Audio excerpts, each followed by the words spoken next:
aclamado y representativo a nivel nacional e internacional, César Quispe Guamaní. César del Mantaro, la voz sentimental del majestuoso Huaytapallana. Porque de repente te fuiste sin mi amor, si ambos juramos querernos por siempre. Pediste un abrazo llorando, dijiste volveré pronto. Porque de repente te fuiste sin mi amor, si ambos juramos querernos por siempre. Pediste un abrazo llorando, dijiste volveré pronto. No pude acompañarte este viaje sin retorno, pensando que volverías, yo te esperaba. Todo pasó como un sueño, fue mi peor pesadilla, que cumplan días y meses, ay que desdicha.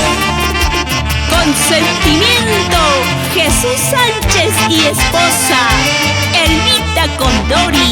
Nos vamos a bailar a Junín y Caruamayo.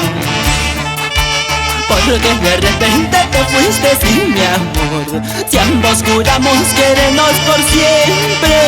Pediste un abrazo llorando, dijiste volveré pronto. No pude acompañarte ese viaje sin retorno, pensando que volverías, yo te esperaba. Todo pasó como un sueño, fue mi peor pesadilla, que cumplan días y meses, ay que desdicha. Ya no sufras, Andrés Raimundo Turco y Soledad Salazar Palomino, toda la vida por Huanto Huancavelica. Dios mío, recógeme pronto, llévame junto a su lado. Esto ya no es vida sin su amor, mejor la muerte.